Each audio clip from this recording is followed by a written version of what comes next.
അസ്സലാമു അലൈക്കും വറഹ്മത്തുള്ളാഹി. പലരും അശ്രദ്ധമാക്കി കളയുന്ന, മൈൻഡ് ചെയ്യാത്ത ചില നിസ്കാരങ്ങളാണ് സുന്നത്ത് നിസ്കാരം. സുന്നത്ത് നിസ്കാരം ഒരു മനുഷ്യൻ കൃത്യമായി നിത്യമായി ചെയ്താൽ അവനിക്ക് എന്തുണ്ട്? 5 പ്രതിഫലങ്ങൾ, 5 വലിയ മഹത്വങ്ങൾ അവന്റെ ജീവിതത്തിൽ ഉണ്ടാകും. ഒന്ന് കേട്ടു നോക്കൂ.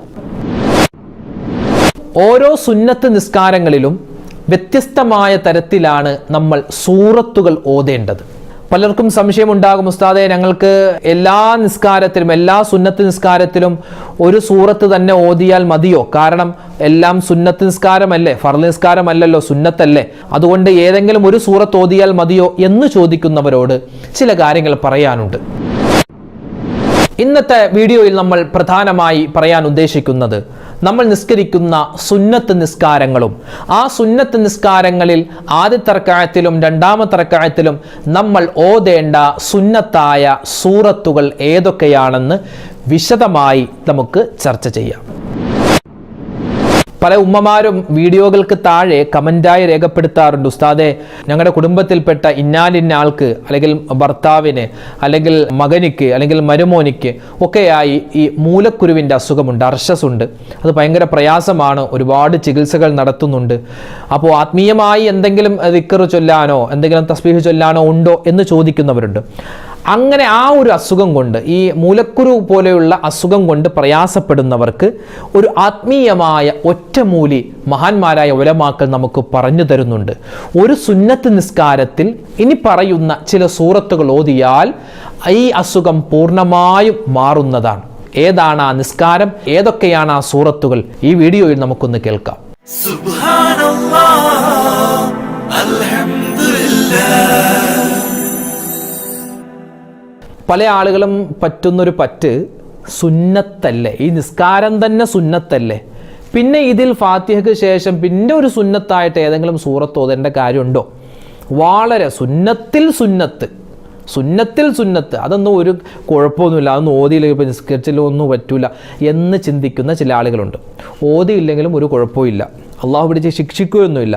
പക്ഷേ ആ ശിക്ഷ ഏതെങ്കിലും തരത്തിൽ നമുക്ക് വരികയാണെങ്കിൽ ആ ശിക്ഷ തടയാൻ നമ്മൾ എന്ത് ചെയ്യുക? സുന്നത്ത് നിസ്കാരങ്ങൾ കൃത്യമാക്കുക, നിത്യമാക്കുക. അതോടൊപ്പം തന്നെ ഓരോ സുന്നത്ത് നിസ്കാരങ്ങളിലും നമ്മൾ ഫാത്തിഹയ്ക്ക് ശേഷം ചില സൂറത്തുകൾ ഓതിയാൽ വമ്പൻ നേട്ടമുണ്ട്. അതിൽപ്പെട്ടതാണ് സുബ്ഹി നിസ്കാരത്തിന് മുമ്പുള്ള 2 റക്അത്ത് സുന്നത്ത് നിസ്കാരം. അതുപോലെ തഹജ്ജുദ് നിസ്കാരം, ഇശ്റാഖ് നിസ്കാരം, അവ്വാബീൻ നിസ്കാരം, ഇങ്ങനെ ഒരുപാട് നിസ്കാരങ്ങൾ സുന്നത്തായിട്ട് ഒരുപാടുണ്ട്. റവാത്തിബ് സുന്നത്ത്, അതായത് ഫർള് നിസ്കാരങ്ങൾക്ക് മുമ്പും ശേഷവുമുള്ള സുന്നത്ത് നിസ്കാരങ്ങൾക്കാണ് റവാത്തിബ് സുന്നത്ത് നിസ്കാരം എന്ന് പറയുക. അതുപോലെ തഹിയ്യത്ത് നിസ്കാരമുണ്ട്, അതായത് പള്ളിയിലേക്ക് ആദ്യം കടന്നു വരുമ്പോൾ നിസ്കരിക്കുന്ന, ആ പള്ളിയിലേക്ക് കടന്നു വന്നിട്ട് പള്ളിയിൽ ഇരിക്കുന്നതിന് മുമ്പ് നിസ്കരിക്കുന്ന നിസ്കാരമാണ്. പിന്നെ വുളു എടുത്തു കഴിഞ്ഞ് പ്രത്യേകം 2 റക്അത്ത് വുളുവിന് ശേഷമുള്ള സുന്നത്ത് നിസ്കാരമുണ്ട്. വിത്ർ നിസ്കാരമുണ്ട്, തസ്ബീഹ്, തഹിയ്യത്ത്, ഇങ്ങനെ തുടങ്ങി ഒരുപാട് സുന്നത്ത് നിസ്കാരങ്ങൾ നമുക്കറിയാവുന്നതും അല്ലാത്തതുമായിട്ട് ഉണ്ട്. ഒരുപാട് ശ്രേഷ്ഠതകളാണ് ഈ സുന്നത്ത് നിസ്കാരങ്ങൾക്കുള്ളത്. നമ്മൾ അതിൻ്റെ കൂടെ ഈ ഒരു പ്രതിഫലങ്ങളും കൂടി പറഞ്ഞു പോവുകയാണ്. ഒരുപാട് ശ്രേഷ്ഠതകൾ ഈ സുന്നത്ത് നിസ്കാരങ്ങളിലുണ്ട്. പല ആളുകളും ഫർള് നിസ്കരിച്ച് അങ്ങോട്ട് എഴുന്നേറ്റ് പോകും, സുന്നത്ത് നിസ്കാരം അങ്ങനെ നിസ്കരിക്കാറില്ല. അങ്ങനെയല്ല, സുന്നത്ത് നിസ്കാരം ഒരാൾ നിത്യമാക്കിയാൽ അവനിക്ക് 5 പ്രതിഫലമുണ്ട്. സുന്നത്ത് നിസ്കാരം ഒരു മനുഷ്യൻ കൃത്യമായി നിത്യമായി ചെയ്താൽ അവനിക്ക് എന്തുണ്ട്? 5 പ്രതിഫലങ്ങൾ, 5 വലിയ മഹത്വങ്ങൾ അവൻ്റെ ജീവിതത്തിൽ ഉണ്ടാകും. ഒന്നാമത്തേത്, അള്ളാഹുവിൻ്റെ റഹ്മത്ത് കിട്ടുന്നവരുടെ കൂട്ടത്തിൽ അള്ളാഹു ഉൾപ്പെടുത്തും സുന്നത്ത് നിസ്കാരങ്ങൾ കൃത്യമാക്കുന്നവർ. അതുപോലെ നമുക്ക് വിജയിക്കാൻ, നമ്മുടെ ഈ ദുന്യാവ് നാളെ ആഖിറവും വിജയിക്കാൻ അതുപോലെ. അതുകൊണ്ട് സുന്നത്ത് നിസ്കാരങ്ങൾ എന്തെല്ലാം ഉണ്ടോ പരമാവധി നിസ്കരിക്കാൻ പറ്റുന്നവർ ആ നിസ്കാരങ്ങൾ കൃത്യമാക്കുക, നിത്യമാക്കുക. രണ്ടാമത്തേത്, നമ്മുടെ ജീവിതത്തിലെ വസ്വാസ് മാറുമെന്നാണ്. പല ആളുകൾക്കും വസ്വാസാണ്, വുളു കൊടുത്താൽ ശരിയായോ, ഞാൻ ബാത്റൂമിൽ പോയിട്ട് കഴുകി ശുദ്ധിയാക്കി, പക്ഷെ അത് ശരിയായോ, നിസ്കരിക്കുമ്പോൾ കൈ കെട്ടുന്നത് അത് ശരിയായോ, ഫാത്തിഹ ഓതിയത് ശരിയായോ, എന്ത് ചെയ്താലും ശരിയായോ, ഇങ്ങനെ ഒരു വസ്വാസ് ഉണ്ടാകും. ആ വസ്വാസ് അത് ശൈത്താനിൽ നിന്നുള്ളതാണ്. ആ വസ്വാസ് മാറാൻ ഈ സുന്നത്ത് നിസ്കാരങ്ങൾ കാരണമാകും. ഇതാണ് 2ാമത്തെ കൂലി. 3ാമത്തേത്, ശൈത്വാന്റെ ശത്രുവായി നമ്മൾ മാറും. അതല്ല വേണ്ട, ഷെയ്ത്താൻ്റെ മിത്രമാവരുത്, ഷെയ്ത്താൻ്റെ കൂട്ടുകാരനാവരുത്, പിശാചിൻ്റെ ശത്രുവായി നമ്മൾ മാറണം. അതിനെന്താ ചെയ്യേണ്ടത്? സുന്നത്ത് നിസ്കാരങ്ങൾ അധികരിപ്പിക്കണേ. നാലാമത്തേത്, മനസ്സിന് സമാധാനം കിട്ടാൻ, ടെൻഷൻ മാറാൻ സുന്നത്ത് നിസ്കാരങ്ങൾ അധികരിപ്പിക്കണേ.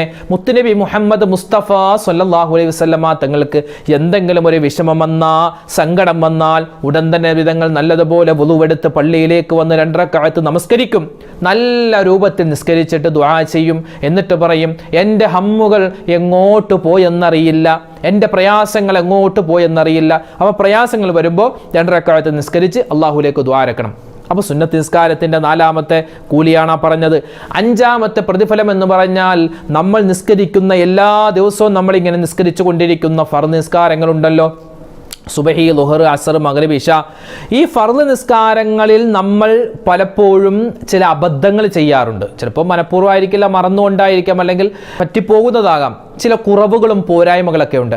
അപ്പോൾ ഈ സുന്നത്ത് നിസ്കാരങ്ങൾ ഫർദ് നിസ്കാരങ്ങളുടെ പോരായ്മകളെ പരിഹരിക്കുന്ന നിസ്കാരങ്ങളാണ്. അപ്പോൾ അതുകൊണ്ട് ഓരോ ഫർദ് നിസ്കാരത്തിന് മുമ്പും ശേഷവുമുള്ള സുന്നത്ത് നിസ്കാരങ്ങൾ കൃത്യമാക്കി നിസ്കരിക്കാൻ ശ്രദ്ധിക്കുക. ഓരോ നിസ്കാരങ്ങൾക്കും വ്യത്യസ്തമായ നിയ്യത്തുകളാണ്. നമ്മൾ ളുഹർ നിസ്കരിക്കുമ്പോൾ 4 റക്അത്ത് ളുഹർ നമസ്കാരം, അല്ലാഹു തആലാക്ക് വേണ്ടി ഖിബ്ലക്ക് മുന്നിട്ട് ഞാൻ നിസ്കരിക്കുന്നു, അല്ലാഹു അക്ബർ. ഇതേ നിയ്യത്ത് തന്നെയല്ല മഗ്രിബ് നിസ്കാരത്തിന് വെക്കുന്നത്. മഗ്രിബ് നിസ്കാരത്തിന് എങ്ങനെയാ? 3 റക്അത്ത് മഗ്രിബ് നമസ്കാരം, അല്ലാഹു തആലാക്ക് വേണ്ടി ഖിബ്ലക്ക് മുന്നിട്ട് ഞാൻ നിസ്കരിക്കുന്നു, അല്ലാഹു അക്ബർ. അവിടെ അങ്ങനെയാ. ഇനിയോ നമ്മൾ വിത്ർ നിസ്കരിക്കുകയാണെങ്കിലോ എങ്ങനെയാണ് നിയ്യത്ത് വെക്കുന്നത്? അല്ലാഹു തആലാക്ക് വേണ്ടി വിത്റിൽ നിന്നുള്ള 2 റക്അത്ത് സുന്നത്ത് നിസ്കാരം ഖിബ്ലക്ക് മുന്നിട്ട് ഞാൻ നിർവഹിക്കുന്നു എന്നാണ് നമ്മൾ വിത്ർ നിസ്കാരത്തിൽ നിയ്യത്ത് വെക്കാറുള്ളത്. അങ്ങനെ ഓരോ നിസ്കാരത്തിൻ്റെയും നിയ്യത്തുകൾ വ്യത്യസ്തമാണ്. എന്നതുപോലെ ഓരോ നിസ്കാരത്തിനും ഫാത്തിഹയ്ക്ക് ശേഷം ഓതേണ്ട സുന്നത്തായിട്ടുള്ള സൂറത്തുകൾ അതും വ്യത്യസ്തമാണ്. നമുക്കൊന്ന് പരിശോധിക്കാം. അപ്പം ചില ആളുകൾ ചോദിക്കും, ഉസ്താദ് ഇതൊക്കെ ഞങ്ങൾക്ക് അറിയാവുന്നതാണ്, ഇതൊക്കെ ഞങ്ങൾ ചെറുപ്രായത്തിൽ ഓത്തുപള്ളിയിൽ മദ്രസയിലൊക്കെ പഠിച്ച കാര്യമാണ്, ഇതൊക്കെ ഇങ്ങനെ പറയണോ? നമുക്കറിയാവുന്ന എത്രയോ കാര്യങ്ങൾ അറിയാത്ത എത്രയോ ആളുകളുണ്ട്. ഇപ്പം കേൾക്കുന്നതിൽ ഒരു 3/4% ആളുകൾക്കും ഒരുപക്ഷെ ഇതൊക്കെ അറിയാമായിരിക്കും. എന്നാൽ 1/4% പാവപ്പെട്ട മുഅ്മിനീങ്ങളുണ്ട്, അവർക്ക് ഇതൊന്നും അറിയില്ലായിരിക്കാം. അപ്പോൾ അവരുടെ ശ്രദ്ധയിലേക്കാണ് ഈ വീഡിയോകൾ നമ്മൾ പറയുന്നത്. അല്ലെങ്കിൽ ചിലപ്പോൾ പഠിച്ചിട്ടുണ്ടാകും, അതൊക്കെ ഓർമ്മയുണ്ടാവില്ല. ആ സമയത്ത് പരീക്ഷയ്ക്ക് ജയിക്കാൻ വേണ്ടി അല്ലെങ്കിൽ ഉസ്താദിനെ കേൾപ്പിക്കാൻ വേണ്ടി നമ്മൾ ആ സമയത്ത് പഠിക്കും, പിന്നെ അത് നമ്മുടെ ജീവിതത്തിൽ പ്രാവർത്തികമായിട്ടുണ്ടാവില്ല. അപ്പോൾ അതുകൊണ്ട് എന്ത് ചെയ്യാം? നമുക്കൊന്നുകൂടി റിവൈൻഡ് ചെയ്യാം, നമുക്കതൊന്ന് ഓർത്തെടുക്കാം. ഓരോ നിസ്കാരത്തിലും ഓതേണ്ട സൂറത്തുകളുണ്ട്. അതായത് ഒരു മനുഷ്യൻ നിയ്യത്ത് വെച്ചു, അവൻ കൈകെട്ടി അല്ലാഹു അക്ബർ, അതിനുശേഷം ഫാത്തിഹ ഓതി. അത് കഴിഞ്ഞ് സൂറത്തോതൽ സുന്നത്താണ്. അറിയാവുന്ന ഖുർആനിലെ ഏത് ആയത്തോതിയാലും കൂലിയുണ്ട്. നമുക്കൊരു സൂറത്തും അറിയില്ല, ചില ആയത്തുകൾ മാത്രമേ അറിയൂ, മതി. ആ സമയത്ത് ഒരു ആയത്തോതിയാലും സൂറത്തോതിയതുപോലത്തെ ഒരു പ്രതിഫലം നമുക്ക് അള്ളാഹു തരും. പക്ഷേ ഒരു സൂറത്ത് ഓതിയാലാണ് അതിൻ്റെ കൂലി പൂർണ്ണമായും കിട്ടുക. അപ്പോൾ അങ്ങനെയാണെങ്കിൽ നമുക്ക് ഏതൊക്കെ നിസ്കാരങ്ങളിൽ ഏതൊക്കെ സുന്നത്തായ സൂറത്തുകളാണ് ഓതേണ്ടതെന്ന് നോക്കാം. ഫർളായ സുബ്ഹി നിസ്കാരത്തിന് മുമ്പ് നമ്മൾ 2 റക്അത്ത് സുന്നത്ത് നിസ്കരിക്കൽ പ്രത്യേകം സുന്നത്താണ്. ആ നിസ്കാരത്തിൽ 1-ാമത്തെ റക്അത്തിൽ സൂറത്തുൽ കാഫിറൂൻ, 2-ാമത്തെ റക്അത്തിൽ സൂറത്തുൽ ഇഖ്ലാസ്. ഇത് രണ്ടും ഒന്ന് പഠിച്ചു വെക്കൽ നല്ലതാണ്. സൂറത്തുൽ കാഫിറൂൻ, ഖുൽ യാ അയ്യുഹൽ കാഫിറൂൻ ലാ അഅ്ബുദു മാ തഅ്ബുദൂൻ വലാ അൻതും ആബിദൂന മാ അഅ്ബുദു വലാ അന ആബിദും മാ അബദ്തും വലാ അൻതും ആബിദൂന മാ അഅ്ബുദു ലക്കും ദീനുക്കും വലിയ ദീൻ. ഇതറിയാത്ത ആളുകൾ ഉണ്ടാവില്ല. ഈ സൂറത്തുൽ കാഫിറൂനിൻ്റെ ഏകദേശം 20ഓളം മഹത്വങ്ങൾ കഴിഞ്ഞ 2 ദിവസം മുമ്പ് നമ്മൾ നമ്മുടെ യൂട്യൂബ് ചാനലിൽ ഒരു വീഡിയോ ഇട്ടിരുന്നു. ഈ സൂറത്തുൽ കാഫിറൂനിൻ്റെ 20ഓളം വലിയ മഹത്വങ്ങൾ.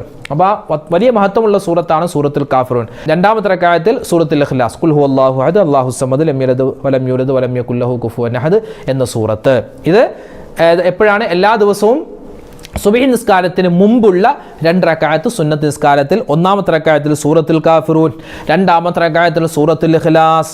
അതോടൊപ്പം തന്നെ 1-ാമത്തെ റക്അത്തിൽ സൂറത്തുൽ കാഫിറൂനോടൊപ്പം തന്നെ അലം നശ്റഹ് ലക സദ്റക് എന്ന് പറയുന്ന സൂറത്ത് ഷറഹ് ഓതുക. 2-ാമത്തെ റക്അത്തിൽ സൂറത്തുൽ ഇഖ്ലാസ് ഓതുന്നതോടൊപ്പം തന്നെ അലം തറ കൈഫ ഫഅല റബ്ബുക ബി അസ്ഹാബിൽ ഫീൽ എന്ന സൂറത്തുൽ ഫീലും ഒരു മനുഷ്യൻ നിത്യമായി എല്ലാ ദിവസവും മുടങ്ങാതെ ഈ സുബ്ഹിക്ക് മുമ്പുള്ള 2 റക്അത്ത് സുന്നത്ത് നിസ്കാരത്തിൽ ആദ്യത്തെ റക്അത്തിൽ ഖുൽ യാ അയ്യുഹൽ കാഫിറൂനും അതുപോലെ തന്നെ അലം നശ്റഹ് എന്ന് പറയുന്ന സൂറത്തും, രണ്ടാമത്തെ റക്അത്തിൽ ഖുൽ ഹുവല്ലാഹു അഹദും അതുപോലെ അലം തറ കൈഫ എന്ന് തുടങ്ങുന്ന സൂറത്തും ഓതിയാൽ അർശസ് പോലെ മൂലക്കുരു പോലെയുള്ള അസുഖങ്ങളെ തൊട്ട് അള്ളാഹുവിൻ്റെ വലിയ കാവലുണ്ടാകും, കണ്ണിന് കാഴ്ച കൂടുമെന്നും നമുക്ക് കിതാബുകളിൽ കാണുവാൻ സാധിക്കും. അത് ഈ സൂറത്തിൻ്റെ ശ്രേഷ്ഠതകൾ പറയുന്ന തഫ്സീറൊക്കെ പരിശോധിച്ചാൽ നമുക്കത് ഇത് വ്യക്തമായി കാണാം. മഹാന്മാർ ഉസ്താദുമാരൊക്കെ അങ്ങനെ ചെയ്തിരുന്നു. അങ്ങനെ ചെയ്യാൻ പല ആളുകളും നമ്മളൊക്കെ പഠിച്ചിരുന്ന കാലത്ത്, നമ്മളൊക്കെ കോളേജിലൊക്കെ പഠിക്കുമ്പോൾ ദർസിലൊക്കെ പഠിക്കുമ്പോൾ ഉസ്താദുമാർ പ്രത്യേകം മുത്തഅല്ലിമീങ്ങളോട് പറഞ്ഞു തരുന്ന ചില വസിയത്തുകളിൽ പെട്ടതാണിത്.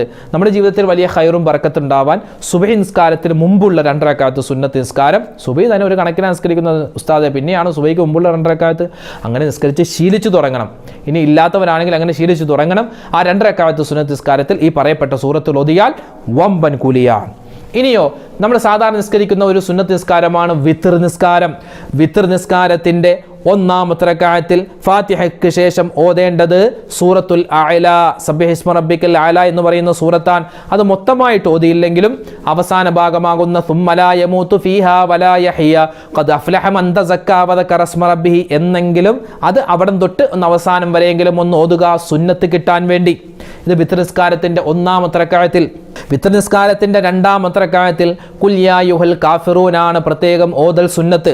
വിത്ർ നിസ്കാരത്തിൻ്റെ 3-ാമത്തെ റക്അത്തിൽ ഫാത്തിഹയ്ക്ക് ശേഷം സൂറത്തുൽ ഇഖ്ലാസും സൂറത്തുൽ ഫലക്കും സൂറത്തുൽ നാസും ഓതൽ സുന്നത്താൻ. ഇതൊക്കെ നമ്മൾ നിത്യമായി ചെയ്യുന്ന കാര്യം, ഒന്ന് എല്ലാവരുടെയും മനസ്സിലേക്കൊന്ന് ഓടിച്ച് പറഞ്ഞു തരുന്നു എന്ന് മാത്രം. മറ്റ് നിസ്കാരങ്ങൾ, മറ്റ് സുന്നത്തായ നിസ്കാരങ്ങളിൽ, പ്രത്യേകിച്ച് ഹജ്ജിന് പോകുന്ന ഉംറക്ക് പോകുന്ന ആളുകൾ ത്വവാഫ് ചെയ്തതിന് ശേഷം 2 റക്അത്ത് സുന്നത്ത് നിസ്കരിക്കാറുണ്ട്, മക്കാം ഇബ്രാഹിമിൻ്റെ പുറകിലായിട്ട്. ആ സമയത്തൊക്കെ ഈ 1-ാമത്തെ റക്അത്തിൽ സൂറത്തുൽ കാഫിറൂനും 2-ാമത്തെ റക്അത്തിൽ സൂറത്തുൽ ഇഖ്ലാസും ഒക്കെ ഓതലാണ് നല്ലത്. ഇനി ചില ഉമ്മമാര് എല്ലാ ദിവസവും തസ്ബീഹ് നിസ്കരിക്കുന്ന ആളുകളുണ്ട്. ആഴ്ചയിൽ തസ്ബീഹ് നിസ്കരിക്കുന്നവർ, മാസത്തിൽ നിസ്കരിക്കുന്നവർ, 3 മാസം കൂടുമ്പോൾ നിസ്കരിക്കുന്നവർ, വർഷത്തിൽ നിസ്കരിക്കുന്നവർ, റമദാനിലെ എല്ലാ രാത്രിയിലും തസ്ബീഹ് നിസ്കരിക്കുന്ന എത്രയോ ഉമ്മമാരുണ്ട്, ഉപ്പമാരുണ്ട്. അവരുടെ ഓർമ്മയിലേക്ക് ഒന്നുകൂടി പറയട്ടെ, തസ്ബീഹ് നിസ്കാരം 4 റക്അത്താണ്. 1-ാമത്തെ റക്അത്തിൽ നമ്മൾ ഓതേണ്ട സൂറത്ത്, സുന്നത്തായ സൂറത്ത് അൽഹാഖുമുത് തകാസുർ എന്ന് പറയുന്ന സൂറത്തു തകാസുറാൻ. 2-ാമത്തെ റക്അത്തിൽ ചെറിയ സൂറത്താകുന്ന വൽ അസ്ർ എന്ന് തുടങ്ങുന്ന സൂറത്തുൽ അസ്റാൻ. 3-ാമത്തെ റക്അത്തിൽ ഓതേണ്ട സൂറത്ത് സൂറത്തുൽ കാഫിറൂൻ. 4-ാമത്തെ റക്അത്തിൽ ഓതേണ്ട സൂറത്തുൽ ഇഖ്ലാസ്. പെരുന്നാൾ നിസ്കാരം, അത് വലിയ പെരുന്നാളാവട്ടെ ചെറിയ പെരുന്നാളാവട്ടെ, പെരുന്നാൾ നിസ്കാരം ഒറ്റയ്ക്ക് നിസ്കരിക്കുന്നവരുണ്ടോ? ചിലപ്പോൾ പള്ളിയിൽ വരുമ്പോൾ നിസ്കാരമൊക്കെ കഴിഞ്ഞു പോയി, എന്ത് ചെയ്യും? ഒറ്റയ്ക്ക് നിസ്കരിക്കാം. അപ്പോൾ പെരുന്നാൾ നിസ്കാരം നിസ്കരിക്കുന്നവർക്ക് 1-ാമത്തെ റക്അത്തിൽ സൂറത്തുൽ അഅല, 2-ാമത്തെ റക്അത്തിൽ സൂറത്തുൽ ഗാശിയ. അറിയില്ല ഉസ്താദെ, അറിയാവുന്ന സൂറത്ത് ഓതിയാൽ മതി. അതാണ് ഇപ്പോൾ നമ്മൾ ഓതേണ്ട സൂറത്തുകൾ ഏതൊക്കെ നിസ്കാരങ്ങളിലാണെന്ന് നമ്മൾ വ്യക്തമായി പറഞ്ഞിട്ടുണ്ട്. ഇനിയും ഒരുപാട് വിശദീകരണമുണ്ട്, അങ്ങോട്ടൊന്നും കിടക്കുന്നില്ല. ഇത് തന്നെ ഇപ്പോൾ നമുക്ക് കേട്ടപ്പോൾ അങ്ങോട്ടും ഇങ്ങോട്ടൊക്കെ മാറിപ്പോയിട്ടുണ്ടാവും. അപ്പോൾ ഒന്നുകൂടി ഇത് ഒന്ന് റിവൈൻഡ് ചെയ്ത് ഒന്നുകൂടി കേട്ടു നോക്കുക, അപ്പോൾ നമുക്കത് മനസ്സിലാകും. അതോടൊപ്പം തന്നെ ഇതൊക്കെ നമ്മൾ കേൾക്കുന്നതോടൊപ്പം തന്നെ ഒരു നമ്മുടെ ന്യൂസിലാൻഡിൻ്റെ ഒരു ബുക്കിൻ്റെ കാര്യം നമ്മൾ കഴിഞ്ഞ ഒരു വീഡിയോയിൽ പറഞ്ഞിരുന്നു. നമ്മളിവിടെ പറയുന്ന ഓരോ വീഡിയോയിലും പറയുന്ന ദിക്റുകളുണ്ട്, സ്വലാത്തുകളുണ്ട്. അതൊക്കെ ഒരു ബുക്കിലേക്ക് എഴുതി വെച്ചാൽ അത് വലിയ ഖൈറാണ്. ചിലപ്പോൾ ഈ വീഡിയോയിൽ പറയുന്ന കാര്യങ്ങളായിരിക്കില്ല ഇനി അടുത്ത വീഡിയോയിൽ, വ്യത്യസ്തമായ കാര്യങ്ങളാണ്. അപ്പോൾ ഈ വീഡിയോ ഇനി നിങ്ങൾ കണ്ട് അത് ഇൻഷാ അല്ലാഹ് എഴുതി വെക്കാമെന്ന് പറഞ്ഞു പോയാൽ പിന്നെ ഈ വീഡിയോ ചിലപ്പോൾ നമ്മുടെ ചാനലിൻ്റെ അടിയിലായിരിക്കും, ചിലപ്പോൾ നിങ്ങൾക്ക് സെർച്ച് ചെയ്താൽ കിട്ടിക്കൊള്ളണമെന്നില്ല. അപ്പോൾ എന്താ ചെയ്യേണ്ടത്? കേൾക്കുമ്പോൾ തന്നെ നമ്മുടെ ബുക്കിലേക്ക് അതൊന്ന് എഴുതി വെച്ചാൽ അത് നമുക്ക് ഉപകാരമാണ്, മറ്റുള്ളവർക്ക് ഉപകാരമാണ്, അത് നമുക്ക് ആഖിറത്തിൽ കൂലിയുള്ള കാര്യമാണ്. ആ കാര്യം ശ്രദ്ധിക്കുക. അപ്പോൾ സുന്നത്ത് നിസ്കാരങ്ങൾ നമ്മുടെ ജീവിതത്തിൽ നിത്യമാക്കിയാൽ ഒരുപാട് കൂലിയാണ്. കൂലികൾ നമ്മൾ പറഞ്ഞല്ലോ. അള്ളാഹുവിൻ്റെ റഹ്മത്ത് നമുക്കുണ്ടാകും, വസ്വാസുകൾ മാറും, ഷെയ്ത്താൻ്റെ ശത്രുവായി നമ്മൾ മാറും, അള്ളാഹുവിൻ്റെ മിത്രമായി മാറും. അതുപോലെ നമ്മുടെ ജീവിതത്തിൽ ഒരുപാട് ഖൈറുകളും ബറക്കാത്തുകളും, നമ്മൾ നിസ്കരിക്കുന്ന ഫർളായ നിസ്കാരങ്ങളുടെ പോരായ്മകളൊക്കെ പരിഹരിച്ച് വലിയ റാഹത്തും സന്തോഷം, പിന്നെ അള്ളാഹുവിലേക്ക് അടുക്കാനും മുത്ത് റസൂലിലേക്കൊക്കെ അടുക്കാൻ ഈ സുന്നത്ത് നിസ്കാരങ്ങൾ കാരണമാണ്. അതുകൊണ്ട് പരമാവധി സുന്നത്ത് നിസ്കാരങ്ങൾ അധികരിപ്പിക്കുക. അതോടൊപ്പം തന്നെ നമ്മൾ ഫർള് നിസ്കാരത്തിന് ശേഷമുള്ള അല്ലെങ്കിൽ ഫർള് നിസ്കാരത്തിന് മുമ്പുള്ള സുന്നത്ത് നിസ്കാരങ്ങൾ പ്രത്യേകം നിസ്കരിക്കാൻ ശ്രദ്ധിക്കുക. തഹജ്ജുദ് നിസ്കരിക്കുന്നുണ്ട്, അതുപോലെ വിത്ർ നിസ്കരിക്കുന്നുണ്ട്. അതൊക്കെ വലിയ ശ്രേഷ്ഠതയുള്ളതാണെങ്കിൽ പോലും ഒരുപക്ഷെ ഈ നിസ്കാരങ്ങളെക്കാൾ, അതായത് തഹജ്ജുദ്, വിത്ർ, അതുപോലെ അവ്വാബീൻ, ആ സുന്നത്തായ നിസ്കാരങ്ങളെക്കാൾ കൂടുതൽ പ്രതിഫലങ്ങൾ ഉണ്ട് എന്ന് പോലും മഹത്തുക്കളായ ഉലമാക്കൾ പറഞ്ഞിട്ടുള്ള നിസ്കാരമാണ് ഏത്? ഈ ഫർള് നിസ്കാരങ്ങൾക്ക് മുമ്പും ശേഷവുമുള്ള നിസ്കാരങ്ങൾ. ചില ആളുകൾ ഇശാ നിസ്കാരം കഴിഞ്ഞ് ഉടൻ തന്നെ വിത്ർ നിസ്കരിക്കും. അങ്ങനെയല്ല. ഇശാ നിസ്കാരം കഴിഞ്ഞാൽ ഇശാക്ക് ശേഷമുള്ള 2 റക്അത്ത് സുന്നത്ത് നിസ്കാരം നിസ്കരിച്ചിട്ടാണ് വിത്ർ നിസ്കരിക്കേണ്ടത്. അപ്പോൾ അത്രമാത്രം ശ്രേഷ്ഠതയാണ്. അപ്പോൾ ഈ നിസ്കാരങ്ങളൊക്കെ കൃത്യമാക്കുക. അല്ലാഹു സുബ്ഹാനഹു വ തആല നമ്മൾ നിസ്കരിക്കുന്ന നിസ്കാരം, നമ്മൾ ചെയ്യുന്ന മറ്റ് അമലുകൾ എല്ലാം അതിൻ്റെ പോരായ്മകൾ പരിഹരിച്ച് കബൂലാക്കി അനുഗ്രഹിക്കുമാറാവട്ടെ. അല്ലാഹു സുബ്ഹാനഹു വ തആല നമുക്കും നമ്മളോട് ബന്ധപ്പെട്ട എല്ലാവർക്കും ഈ ദുനിയാവിലും നാളെ ആഖിറത്തിലും സുന്നത്തുകൾ കൊണ്ട് വിജയിക്കാൻ അല്ലാഹു തൗഫീക്ക് നൽകി അനുഗ്രഹിക്കുമാറാവട്ടെ. സുന്നത്തായ നിസ്കാരങ്ങൾ, മറ്റ് സുന്നത്തായ അമലുകൾ, സുന്നത്തായ നോമ്പുകൾ, സുന്നത്തായ തസ്ബീഹുകൾ, അതുപോലെ ഔറാദുകൾ, അതൊക്കെ നമുക്ക് ജീവിതത്തിൽ മുറുകെ പിടിക്കാനുള്ള തൗഫീക്ക് നൽകി അനുഗ്രഹിക്കുമാറാവട്ടെ. ആരെല്ലാം നമ്മുടെ വീഡിയോകൾക്ക് താഴെ എന്തെല്ലാം കമൻറ്റുകളായി പറഞ്ഞിട്ടുണ്ടോ, ഒരുപാട് ദുആ വസിയത്ത്, എല്ലാവരുടെയും ഹലാലായ മുറാദുകൾ അല്ലാഹു ഹാസിലാക്കുമാറാവട്ടെ. എല്ലാവിധ രോഗങ്ങൾക്കും അല്ലാഹു ശിഫാ നൽകി അനുഗ്രഹിക്കുമാറാവട്ടെ. മരണപ്പെട്ടുപോയവർക്ക് അല്ലാഹു തആല മഗ്ഫിറത്ത് നൽകട്ടെ. ആമീൻ. അസ്സലാമു അലൈക്കും വറഹ്മത്തുള്ളാഹി വബറകാതുഹു.